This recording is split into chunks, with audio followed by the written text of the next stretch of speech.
horrible in my job. Don't fall apart. Needs to leave quickly. She's trying to get one person to sit in that table. That'll be very good. All right.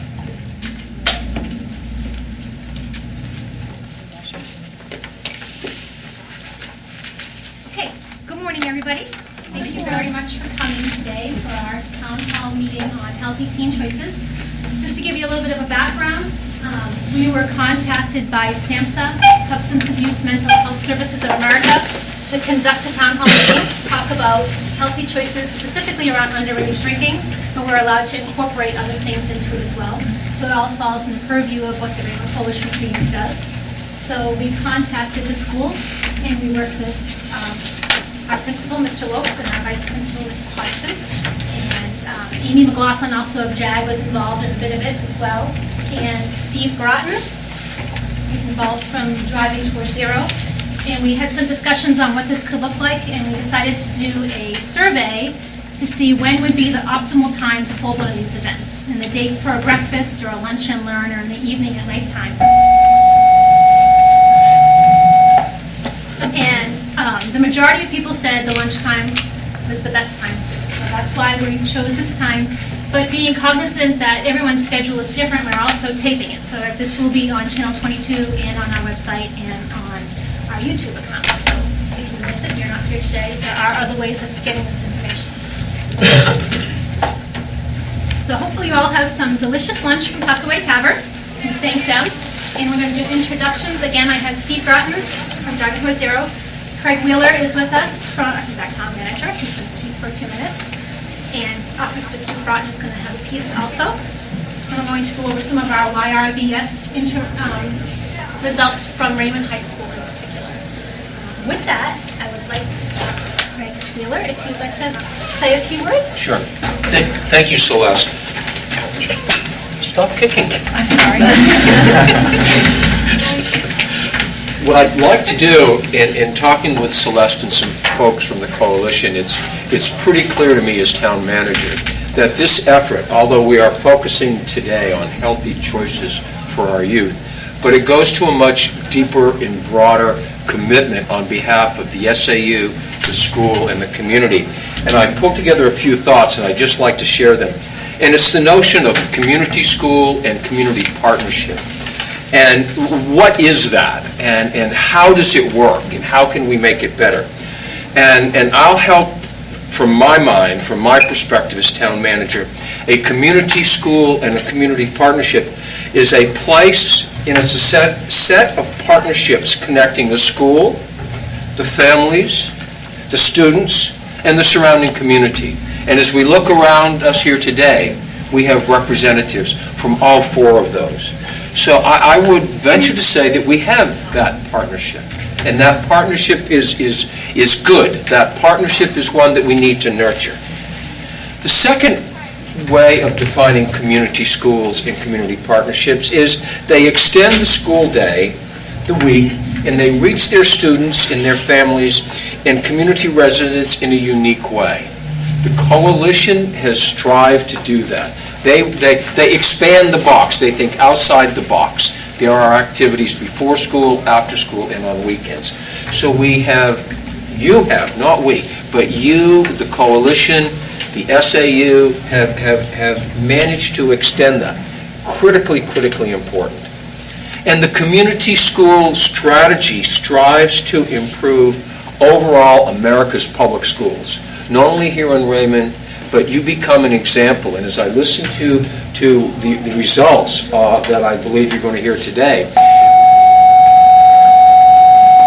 we have become acknowledged statewide for the coalition's work in relationship to our schools. So it's the combination of these qualities and enrichment opportunities that I want to share with you to set the tone for today's sort of discussion and dialogue. And I want to finish up with one observation. Recently, I attended the emergency drill at the elementary school. And I attended that with the chairman of the Board of Selectmen, Wayne Welch. And also John Harmon from the school board was there as an observer, and our role was to write things down. We were neutral. We were just commenting on what happened. And I've got to tell you, it was an amazing experience. Two things ran through my mind as I watched the entire school evacuate. First of all, it was done orderly and quiet. You could hear a pin drop. It was almost eerie watching all these little kids, and even the kindergarten kids with their teachers, with their aides, all in order and all with their baskets, marching up and going to safety.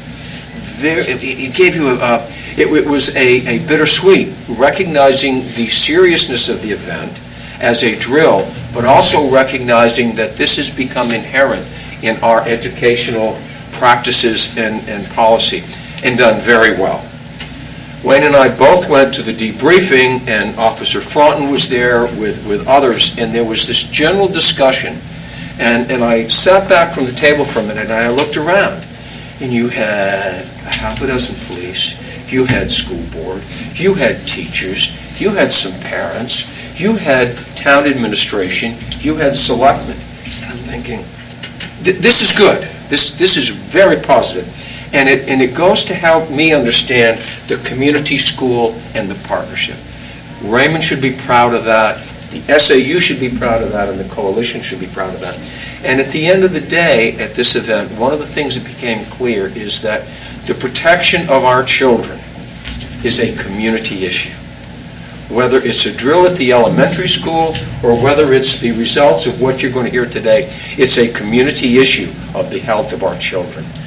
These were the thoughts that I just wanted to share with you today. I appreciate the opportunity. I'm going to have to leave at 12. I've got another meeting. But thank you for the opportunity, and Celeste, keep up the good work. Thank you.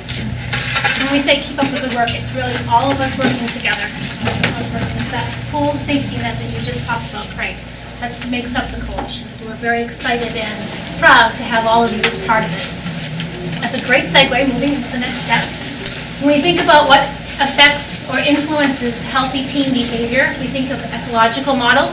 It starts with an individual, but then it spans out to their family and their peers. They have direct influence on the decisions they make, the community and the village as a whole, and then society.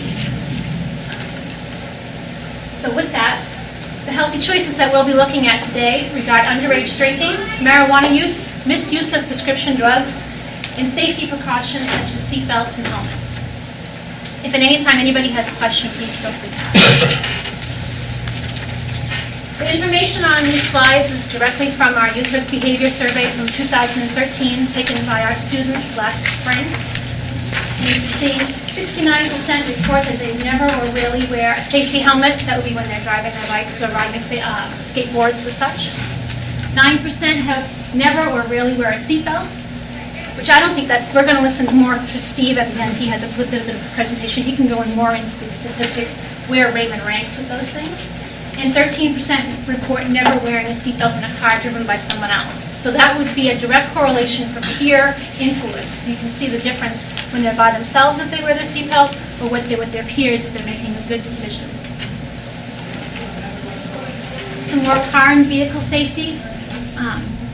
These are some concerning numbers. 18% of our students report driving in a car with somebody who had been drinking alcohol, and 11% report driving themselves after drinking alcohol.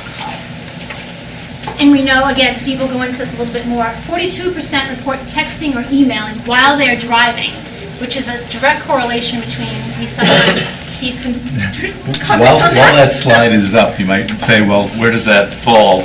What does that mean? 42% sadly puts you in the middle of the high schools. Out of 62 schools, you're out in the middle, which is sad because it means that there's half of the high schools higher than that. The 18% again is in the middle. Students who rode with someone that they knew had been drinking put you in the middle, which we should see is sad. But before you start beating up on yourself saying, oh my gosh, where does Raymond fall? The one that puts you in the top 15 in the state is students who drove after drinking. The 11% one is of a concern, and the speaker today is talking about a choice he made for that very reason. And but that's you're in the top 15. I only have the driving ones, but that So before you beat up on yourself, realize that, you're right in the middle. There's half as many schools that should really be shocked at some of the numbers they see.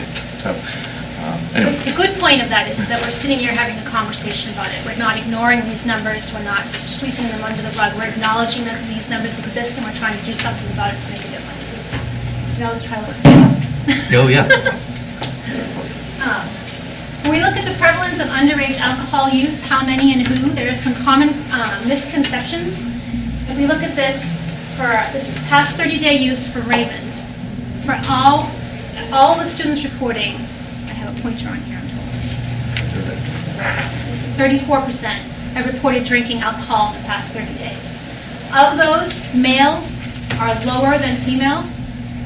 That's something that we want to raise attention to because that's something, the misconception is usually that males drink much heavier than females. That speaks to the education that needs to be done in all areas. Binge drinking, which is 5 or more drinks, is 19% of our students report that. Marijuana use, there's been a lot of talk about marijuana in the news nationwide, not just in Raymond or in New Hampshire, but across the board, and that's at 24%. And then prescription drugs used to get high, that's misuse, they've taken somebody else's, is 8%, and tobacco is 14%. I can tell you these numbers have come down, and the next slides will hopefully show us that. That's not the slide that's going to show it to us, though. If we're wondering about when students start to use or experiment with these substances, we start at grade 6 over on the side, and you can see we have a couple of zeros there, which is very good. And then 7th grade, it starts to go up. 8th grade, there's a significant jump. One of our major events that we've been having for the past 10 years is too many events, Project Safeguard.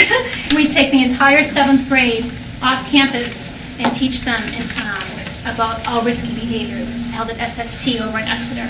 And the main reason we do that is because of this big jump. We know that this is a time when they start to experiment with these things. So we try to provide them with education to prevent that. And then grade 9. So you can see the big need for us talking to them and sending positive messages out regarding these things. Again, if anybody has any questions. There's some misconceptions, again, about underage drinking or marijuana use, that it's not really harmful, but we like to look at the consequences and remind everybody there are severe things that can happen with kids who experiment with these things. Brain impairment, and there are scientific studies that have been done. We have some of the reports on our website. Academic problems, physical and sexual assaults are often combined with the people who are experimenting. We hear it often that they're at a teenage drinking party. What's consent, what's not consent? We try to make that message clear as well. And alcohol dependence and other dependence. We'll get into that as the slides go forward. And then death from traffic fatalities, suicide, homicide, and alcohol or drug poisoning. This here is the slide I was mentioning. The younger an individual starts to experiment, the more likely they are to have a problem later in life, an alcohol problem. So if we can delay the onset of them starting to experiment, we're making progress. I can tell you, I don't have a slide for this, but our age of onset has significantly gone up. So the kids are not experimenting as young as they were in the past. And that, again, is due to a lot of the programming. The middle school does Project Alert. Our health teacher does an excellent job incorporating a bit of that 6th, 7th, and 8th grade, constantly having a message going for the kids. Here are the consequences if they do end up in a situation where they need help or they need services. A very sad statistic for the state of New Hampshire is we rank second to last, only to Texas, in getting help or services for our students, which is a very scary thought. So, what can we do? And again, going back to Craig's message in the beginning, all of us working together really can play a part in preventing some of these things from happening. When we survey, we've been doing surveys since the coalition started, asking who's responsible for preventing this. Is it the parents, the school, the police, or the community as a whole? I put this on because it was the results, and I want to make sure that we always report accurately what people report. It does say parents. The majority has always been the community as a whole. These are issues that affect all of us in some way, some manner. All of us need to address them. When I put the parent piece on here, the major contributor to the survey the last time were parents responding. And parents often take a lot of the blame, a lot of the responsibility. And I had this conversation recently with somebody in state government regarding the marijuana law, and they said, well, parents are responsible for teaching their kids. Parents need to do a better job at that. And I had somebody with me in the room who was part of that conversation.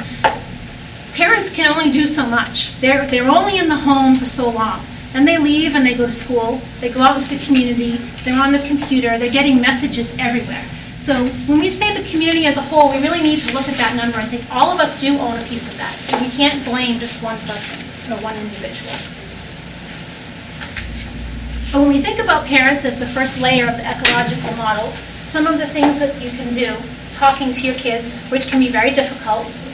So again, on our website is full of resources and links to different places you can get information. Talking to your kids is really the most important thing that you can do. Making sure that they're clear on what your rules are, being a good role model, and reducing access. There's also Talk They Hear You is a website that's on, we have a connection to. Just opening up those conversations when you're in the car, when you're at dinner, letting them know that you don't approve of these things. And this particularly is addressing alcohol, but once you start talking about alcohol, it naturally rolls into all of the other things that you're going to talk about. Here's another survey that was done. The yellow is from our youth risk behavior survey last year. 42% of our students reported it would be very easy or easy for them to get beer, wine, or liquor. And then the bottom section is a survey that we did at our Raymond Town Fair, asking people in our community what they think the contributing factors are to these behaviors in our community, or where they're getting it from. And you can see 26% is one of the highest ones. Friends are providing it. And we hear that from the kids, that they can go to a party with nothing, show up, and they can get whatever they want at that party given to them. So that completely eliminates the fact of finding someone to buy it for them. And then 22%, 22.8% report parents provide it, or the kids unknowingly take it.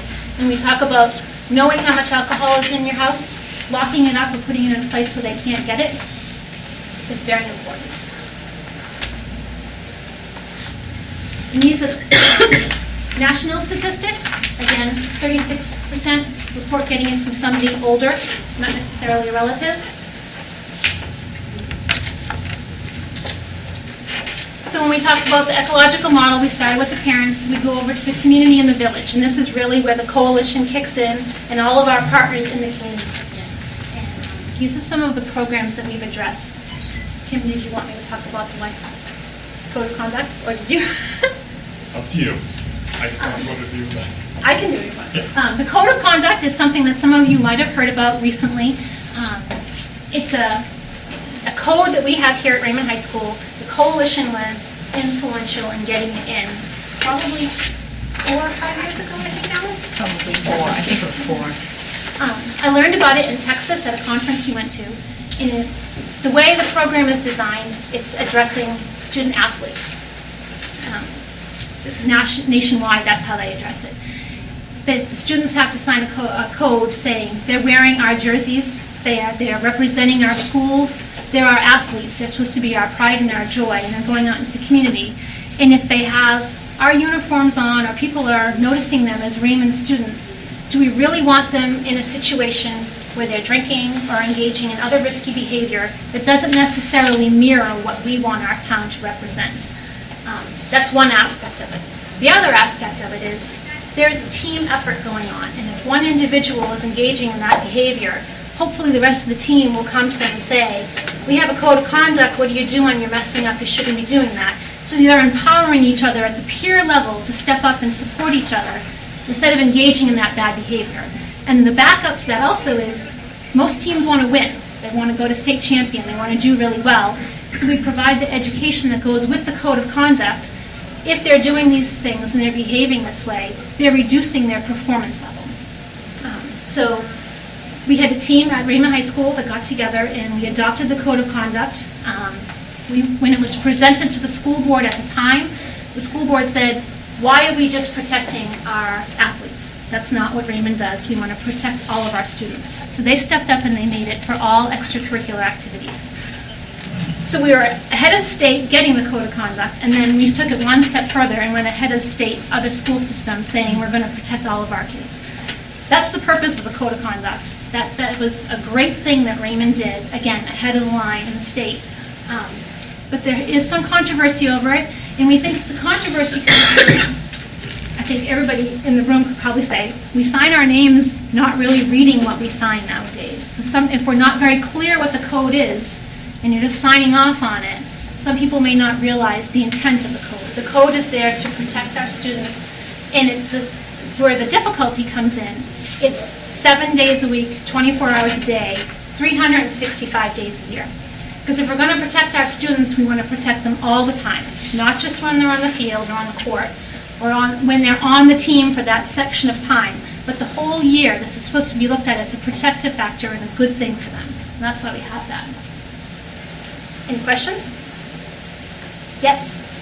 And as a person who deals with that code more than anybody else in the room, that's an important point to make, because I think oftentimes people just think, oh, I'm a basketball player.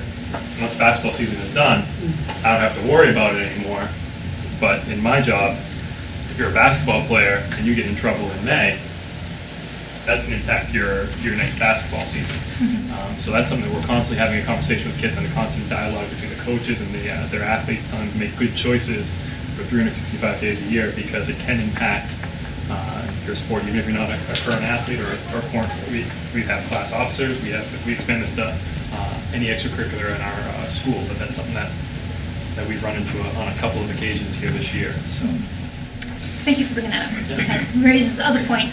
The code is not there to punish the kids either. The code is there to get them help or services for whatever the issue is they're dealing with that got them into that situation, to build their protective factors. And I think, in speaking with you, Tim, Tim's great about getting the ones who are the athletes, getting them hooked up to whatever I don't want to call it consequences, but the steps that are put in place to get the kids back on the team. So they're allowed to attend practices, but they're not allowed to attend a game until they engage in 2 or 3 of the things that are written in the contract. Once they're signed up for those 2 or 3 things, they're back on the team. So no one's kicked off the team. There are just things put in place to help them, so we're not ignoring a problem. We're trying to fix an issue. That's a better way of looking at it. Does that sound right? Any other questions? It falls right in line with our diversion program called My Choice. We work very closely with the police department, and if a student finds himself in a situation where they're in trouble, again, in regards to alcohol or marijuana, instead of punishing them and giving them a court sentence and having a record that can affect their job or military or college, they're referred to our diversion program, and we have a couple of our facilitators in the room right now. Think very highly of the program. Anybody who participates in the program, obviously they're not there for the best reasons when they get there, but they're provided education, awareness, and the law, so they're better equipped when they leave. And often we have great comments from the people who participate in the program saying, why isn't this offered to everybody? Because everybody should have this information. It's all relevant information that's useful. Our 21st Century After School program, Pat, our director, that's a huge protective factor in our community, giving kids a safe place to go after school with safe programming. They have homework help. It's an amazing resource that the coalition was vital in helping to bring in, and now Pat runs it through a grant that's provided through the school. We have our student assistance person, Angela. If you want to give a quick background on what you do here at the high school. Sure. So like you said, my name's Angela Fallon, and I've been here since January, so I'm still new to the position. But basically, I help run a prevention program in the school. And what that entails is running groups and meeting with students individually for various reasons. They could get referred because they're having academic issues, family issues. They could be actively using substances. Some of them are using substances but aren't reporting it. So the groups can be anything. It kind of depends on what the student needs at the time or what they're referred for, but we try to tailor things to the students. And do you take outside referrals also? If there's a parent that's Yeah. Mm-hmm. Yep, if there's a parent or Really, anyone can make a referral, and kids can self-refer. I've had students refer other students, so it just kind of depends on where they're at in the situation that they need help with. A definite asset to our school. We're very happy to have you. Unfortunately, I'm only here 2 days a week, though, so that is kind of a little bit unfair. But Wednesdays and Fridays, right? Yep. Yeah. The next thing, I threw this up here from Operation Raymond Cleanup, because this is something that was a recent event that just happened, that we had almost 200 community members participate in, which is very exciting. This started as a school effort with students who wanted to take pride in their community, and we know if students are proud of the village, the town they live in, the community they live in, they're more invested and they're more apt to make good choices. And Operation Raymond Cleanup really embodies that. They're taking pride in their community. And again, it's extended out of the school this year and into the community, and Jen was packing up Operation Raymond Cleanup bags left and right, and people are still coming in and getting them to clean their neighborhoods, so that's a very good thing. Our KEYS program is something that not too many people are aware of, and Sue's going to talk a little bit more about this when we talk about a social host program. But our KEYS program is for parents who are going away for the weekend. Teenagers are sometimes old enough to stay home by themselves and watch themselves, so we like to put a lot of faith in the fact that they're going to make good choices while their parents are gone and the house is empty. The KEYS program, we work with the police department. You can let the police department know a friend or a neighbor who has a key to your house, and they'll keep an eye on your house. They'll drive by, make sure it doesn't look like there's a party happening at the house. And then again, a lot of our programs have two purposes. This is to protect the parents while they're away, so they're not charged with hosting a party that they may not even know is happening. But also they can tell their kid, I keep using Steve, you're my kid. They can say, A long time since I've been a kid, that's all right. I'm going away for the weekend, but you know what? I told the police department I'm going away, and Craig has a key to the house. So if you even think about having kids over, so you have the twofold. The police know that the house is empty, they're going to watch the house, but then your child has the ability to say, my parents went and told the police I'm going away, I can't have anybody over because they're going to be driving by the house. So you're protecting your kid at the same time. It's a great program, and it's very easy. Again, you just call the police department, let them know who has a key, tell your kid you're going away, and the police know you're going away. So that's a great protective factor as well. And then we have Youth Action. Jen, again, she runs Youth Action at the high school and the middle school level. And when we listen to the kids who are in the building with their peers talking, Rachel she is an alumni of Youth Action.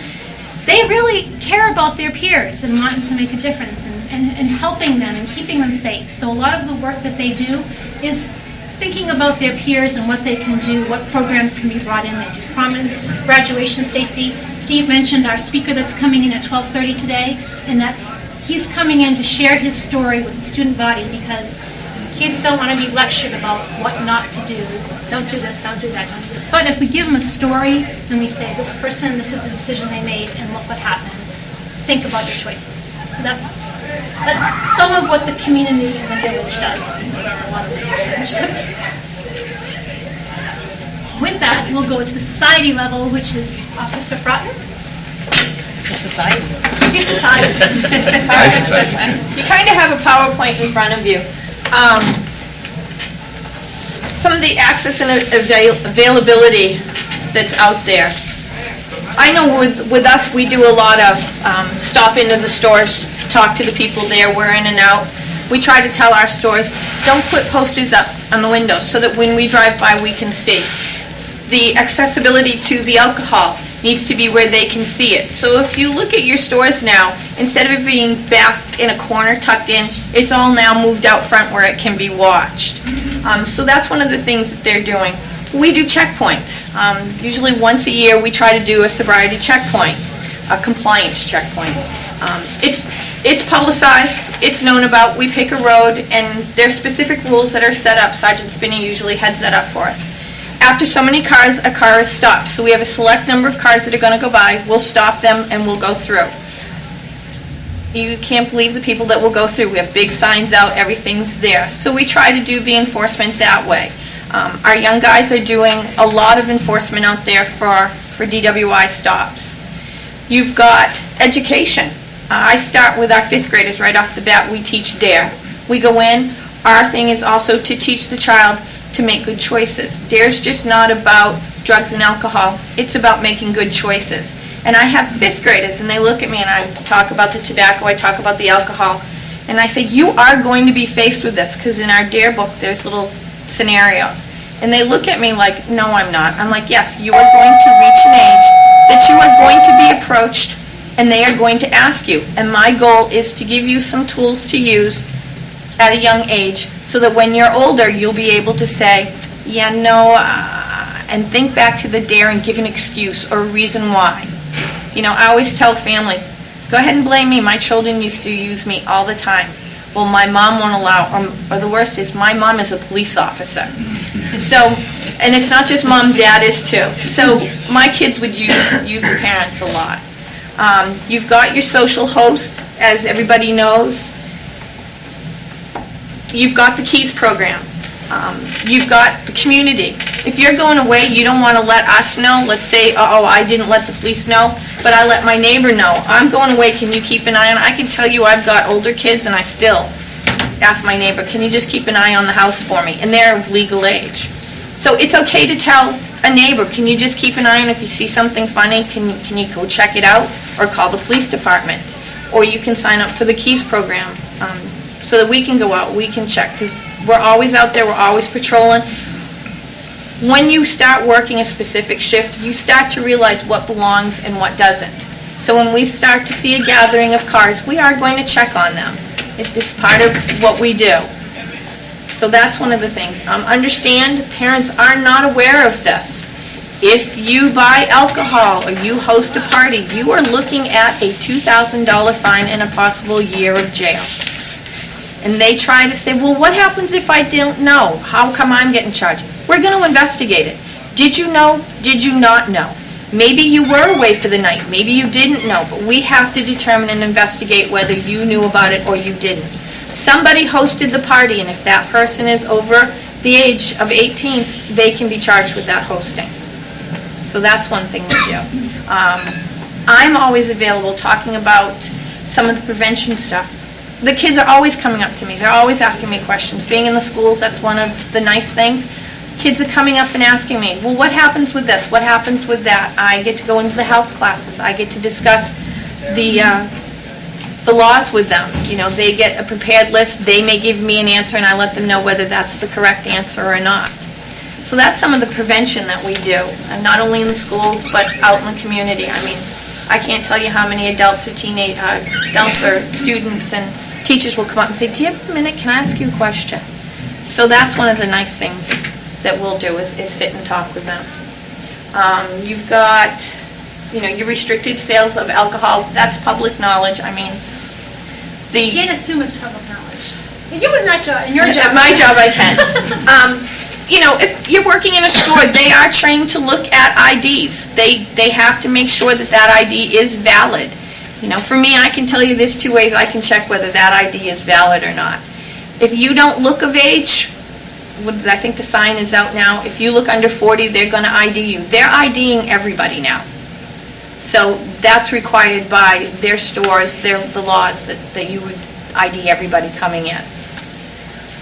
Just to speak, Chief gave me this, the bottom piece in white here. This is a special ordinance that Raymond has above the state.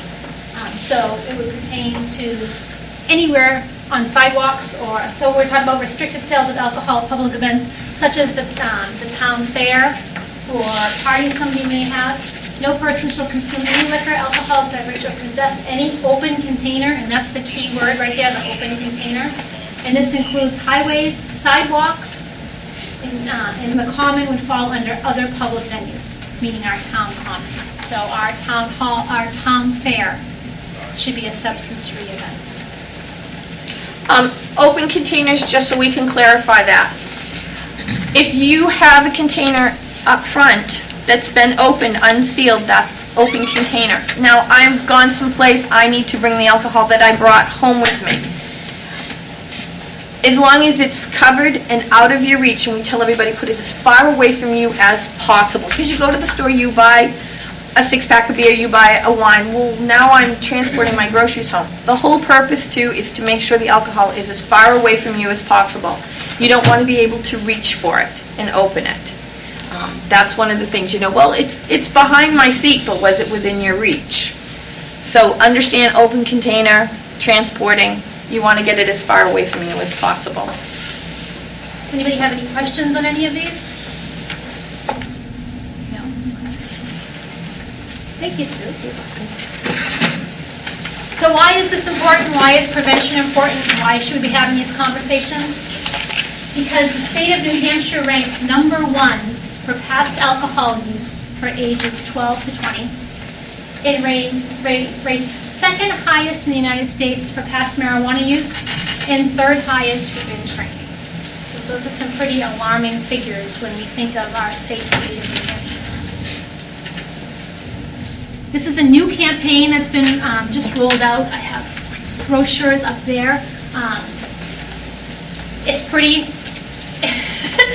Todd's making your face. To look at it, it's pretty alarming to look at youngsters this age smoking a joint, drinking, and engaging on taking prescription drugs. But the statistics in this campaign show that this is a very real reality, which is the importance of talking to kids and talking to parents and getting parents aware that they need to start having these conversations at a very young age. We often, again, across the state, not just in Raymond, go in and talk at an elementary school level about safety, and this is not necessarily something that's on the radar of somebody who has elementary school students. It's scary stuff. It's drugs and alcohol, and we don't want to talk about it. It doesn't pertain to us. We hope it doesn't pertain to them. But you need to start talking at a very young age. If you start talking with your children at a young age about simple things, conversation is much easier to have when they get older and you have to have a difficult conversation. So again, this is Check the Stats, newhampshire.org. It's a whole campaign that's being rolled out statewide, addressing these issues and trying to get parents to talk at a much younger age. If I can step in on this one, you've got pictures, we talked about availability. Have your prescription put someplace that's out in a public spot that you can see. That's one of the things I talk about for Project Safeguard. Instead of putting it in your bathroom, behind a door, it's a public area that everybody uses. You close the door, and let's face it, everybody's curious, everybody goes through things. Put your prescriptions where it can be seen. If you're not going to have it locked up, put them where they can be seen. Just like alcoholic beverages. Put it where you can see it. You can keep an eye on it. You'll know what's there. You'll discover if it's missing or not. Keeping track of it as much as, are you really telling me to go and count everything? Sometimes that doesn't hurt. That way you can keep track of it. But if it's where you can see it and you're looking at it on a daily basis, you're going to realize when something's missing. I just have to say something to that. Not necessarily on your kitchen counter or your kitchen table, though. Put it in, just going to clarify that. Put it someplace that you're familiar with going, to your drink cabinet or where your vitamins are, not behind it, like she said, not in the bathroom. Someone goes in and closes the door. But don't leave it on the kitchen counter, because we have had reports of furniture stores delivering furniture and just grabbing a prescription on the way out. Cable companies going in to fix the cable, the TV, or do something wiring, grabbing something, or opening it up and taking a few out. If you just want to remove the temptation, but not put it behind the But in an area that you're aware of. Yes. An example so your would trigger be can go off that Yep. you need to take it. a kitchen cabinet where you would put glasses. You may make that designated spot where you put your prescriptions, your aspirin, your cough medicine, all of that. That's right there. You're not going to have a delivery person come in and just open up any cabinet. And in talking with some of the younger kids, I'm going to be honest, they were young, even for me to suspect that they knew about this conversation. They're talking about grandparents having prescriptions, and they're playing video games, and they had nothing better to do, and the prescription was there, and they thought of it. And just because it was where they could see it. These were young kids who had this conversation. Not that they did it, they had seen a prevention video about it. And it's on their radar. Young kids are talking about this. This is not just a high school issue. It is something that young kids, they're exposed to it constantly. If we think about a positive message and a negative message, positive. When someone tells you something nice, that you look nice, you remember that. But you have so many negative things that are coming at you. Same goes to media and messages in the media. If you're bombarded with alcohol ads and drug use, which is in all kinds of books, videos, on the internet, everywhere they look. So they really need a positive message coming at them of why they shouldn't be doing these things. And just to throw this in, because it's a safety-related thing, and I have to commend the school for the school board, for taking such an amazingly proactive stance on having the school staff train in suicide prevention in our community. That's a great protective factor for us. But we did want to share this results with you. It is from our students. 23% felt sad, hopeless almost every day for 2 weeks or more. 16% of RHS students seriously considered attempting suicide during the past 12 months, and 7% attempted. This is in line with state average. Again, I don't want anyone to think that this is just Raymond. These are issues that everybody's facing. But again, we're having conversations about it and we're doing things about it, which puts us a little bit on the forefront and ahead of the game. Taking a proactive step forward. And now I'll let Steve give his information. A few minutes, you wanted to end this at noon, did you? Or best. Okay. I'm Steve Grattan. I'm the New Hampshire Teen Driver Project Coordinator, which is funded by the Department of Transportation through the Brain Injury Association of New Hampshire. Okay, so you know where the funding comes from. The Driving Towards Zero is a coalition that the state, Department of Transportation, Department of Safety, Department of Health and Human Services have all signed on to. It has to do with the New Hampshire Strategic Highway Plan to try to reduce crashes. I concentrate on teen drivers. Why? Because they crash more often. So you'll never be more dangerous as a driver than you are when you're 16, 17, and 18. And if you think those are just our kids, this chart looked just like it when you were 16, 17, and 18. Okay, let's not pretend that it wasn't. So, they make up about 4% of the total population of drivers, but they crash about 15 to 17% of the time. So, they're inexperienced primarily is the issue. A lot of our emphasis are on seatbelts because if they're going to crash, we'd at least like them to protect themselves. In today's world, in today's cars, if you're belted, you have a much greater chance of not being injured or killed. And again, right off the bat, Celeste was talking about the parent influence here. We believe the children start to learn how to drive the day you turn the child seat to the forward position, okay? So you can't wait till they're 15 and a half to try to make an impression on your kids of your either good or bad driving. They've been watching you for 15 and a half years, okay? And if we could teach that to every parent early on, we might have more seatbelt usage. I worked with Amy McLaughlin and we did a number of classes within the JAG. And they decided to, they came from a different direction, as you would expect JAG to come from. We were told in that class, no one wears their seatbelt in our school, no one. And we're all texting, and anybody that says they're not, they're probably lying, they were really kind of in your face about it. So we asked them to do an unannounced survey of what, you have a perfect driveway for an unannounced survey, by the way. You can't get out of, or in and out of this school without going down that driveway. So they conducted it thinking they were going to find nobody wears their seatbelt. Well, they were shocked that 50% of their students did wear seatbelts. It was kind of came from a different direction. We were shocked only 50%. They were shocked 50% did, from a different direction, but it's just kind of interesting. The boys had a slightly lower, 47%. The adults, they surveyed adults too. This is for all ages in New Hampshire. Impairment, distraction, and speed. Quite frankly, distraction, speed, and inexperience are the three for teens. As much as we talk about alcohol on statewide, the teens are not the most likely to be drinking and driving. If we're driving towards zero, that's why the state concentrates on those three events. Interesting slide here, not one to be taken personally. You have to be careful how you read this. This is the top 25 towns in the state for crashes. Now, if you have to, statistics lie. We all know that. Think about population also here. But way over to the right is Raymond, 51 crashes of 16 to 21-year-olds. Now, that may have all been kids from Hampton passing through Raymond. I do not say that was 51 Raymond kids. That said 51 crashes of 16 to 21-year-olds were here. You're in the top 25 communities. If we were to take this and graph this by population, I don't know where you'd come out, but 51 in a small town like Raymond is high. Manchester with 716, but it shocked me that 4,100 crashes involving 16 to 21-year-olds occurred. Every town had crashes. Towns with less than 50 crashes still had crashes, so I don't know what the total number is. It's a shocking number. Teens crash more often. The state has an incredible part of the Driving Towards Zero is a strategic highway plan. I work with Howard Hedegaard from the Dartmouth Injury Prevention. That's who, and he and I worked with the JAG group. And we are on every single teen committee in the state as far as the strategic highway plan and the Driving Towards Zero.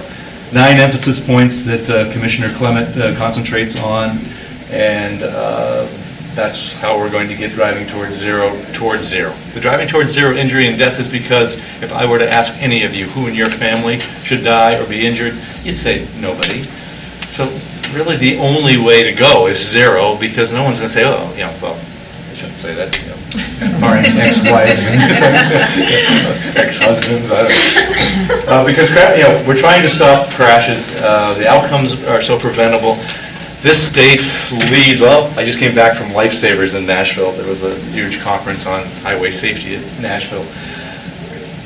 New Hampshire's second, there's so often, second from the bottom that is, for fatalities unbelted. We had 71% of the fatalities last year in our state were unbelted. Missouri led the parade with 72, so we're not ahead by very much. But we have an issue in this state. We have no seatbelt law. Not that that would change anything, but we all know children mimic their parents. Parents have a very low seatbelt usage. Every parent will tell you, my child wears theirs because I told them to. It doesn't work that way. They mimic you. When they have to make the choice is made from what they've learned and what they've seen over time. And so we have teens in New Hampshire have some of the lowest seatbelt use rate. We have a law for them. It's unenforceable, I think you will agree. You tell me at 50 miles an hour who's 18 and who's 16.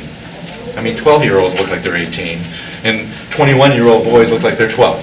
So for the police to be able to decide, and if you stop a 19-year-old girl because she looks young, you are harassing, and you have to be careful. It's a law that's unenforceable. So nobody has a seatbelt law in the state. They only usually fine the kids for not having a seatbelt after the crash. And because, oh, by the way, you have too many kids in the car, you're underage, and you don't have your seatbelt on. It's not pre. Fortunately, I know the SRO, Sue has gone out to the end of the driveway and pointed to the seatbelts, and some champions make a difference. As a parent, you make a huge difference. I will keep quiet now. I probably talked too long. No, you did not. Thank you for having me in here today. I should talk about the speaker today. The speaker today is Matt Clark. And Matt Clark, he spoke at the New Hampshire Highway Safety Conference last week.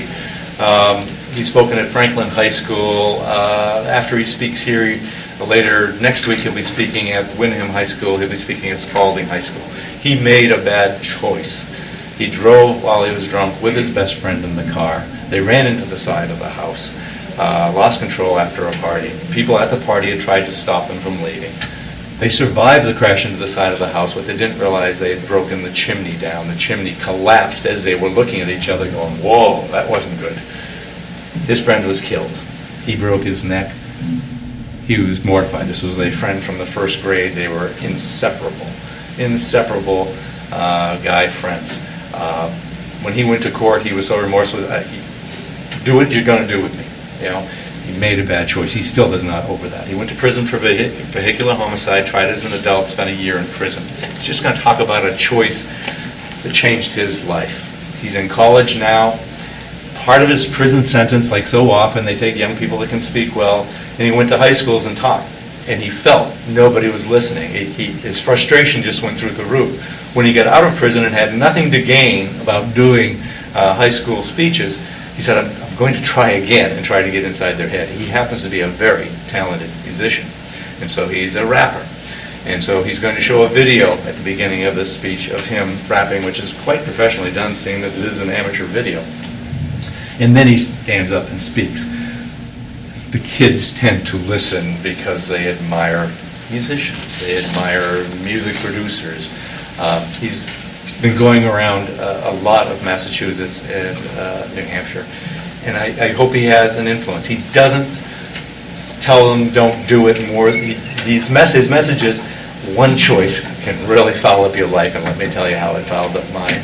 And he talks about the loss of his friend, not about what it did to him. He's, I don't like speakers that come in and talk about, oh, poor me, I wasn't able to do this and that. He talks about, missing his friend, how he's never going to have kids, he's never going to go to college. He's now a student at Lowell, University of Mass Lowell, and he's young, and I hope you enjoy them. He spoke at Franklin High, and you could have, the principal there, he said, yeah, seatbelts, yeah, distraction. I need a program on alcohol at this school. And that's what he wanted that day, and it was pre-prom last year that he had them in. And it seemed, measuring, how it makes a difference is part of the task that gets hard. And so, I'll keep quiet. Any questions of my end of it and why I'm here? We're hoping to work with I talked to Tim, I haven't talked to the principal. Next year, we're hoping to work with this school. Our chore is to work with 15 schools in the state to help raise seatbelts, raise awareness how dangerous driving is. It's the #1 cause of death and injury of teens, #1 cause. And we're just trying to raise awareness. We're going to work with 15, try to put programs, peer-to-peer programs together at 15 high schools. And then if it works, spread it to be a statewide program after that.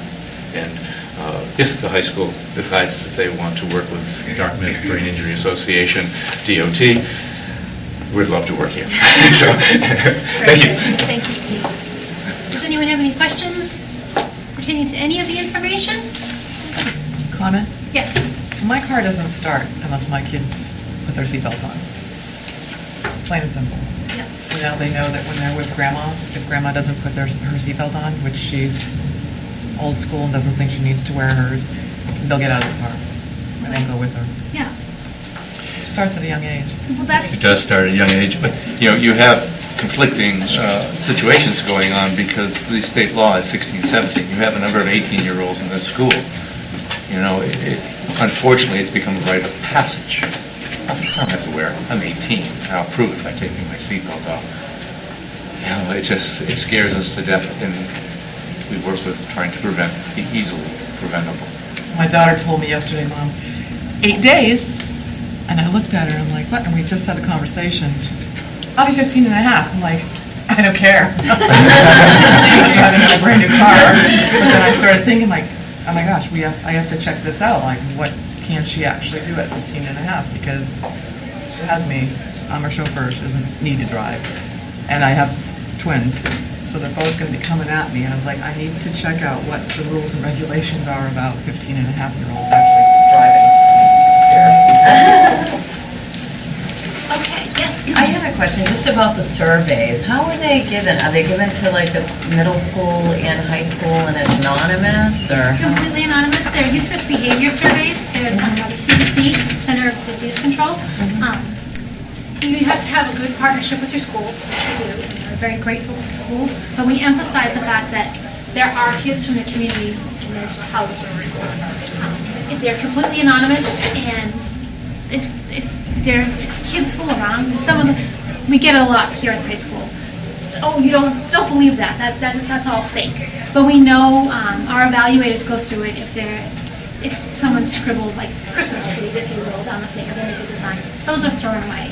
If they say, oh, I don't smoke, and I smoked 5 times in the past 30 days, that's irrelevant. So that survey is thrown away. We have a 92% collection rate. It's very high, our collection rate. So we're very confident in the statistics that we have, that they're accurate. And just talking to what Steve had mentioned, since you brought the survey up, when we do have those results and we present them to the kids and we say, listen, this many kids reported, their common reaction is, no way, it's much higher than that. But then we talk about the validity of the survey and we listen to that. And we've done other backup surveys with that, and then not everyone's doing it, and that's one of our campaign slogans, not everyone's doing it, and we try to get that out there because sending a positive message out is much more important than the negative. And then our other surveys that we do use SurveyMonkey, or if we have an event or something, we'll do a survey at that as well. Any other questions? So thank you for coming to start the conversation. These conversations happen every month at our coalition meeting, which is the second Thursday of the month, 9 to 10:30 at Every Healthcare. Everyone's always welcome. We're always addressing issues that pertain to our community and our kids, trying to make a difference, trying to move forward. Many of the things that was, I should say, all of the things discussed today are discussed at those meetings. So. And the meeting is tomorrow, right? And the meeting is tomorrow morning at Lamprey. Thank you, Angela. So everyone's welcome to come, and Hannaford provides muffins and coffee. That's great. We also have our website, which is full of resources. All of our partners give us their links, and we link them all onto there. And we have a Facebook page and a Twitter account that we keep updated with things on there as well. So thank you very much for coming. We invite you to go to the gym if you'd like to see the speaker. He's going on next, and he has a very powerful speaker. Thank you.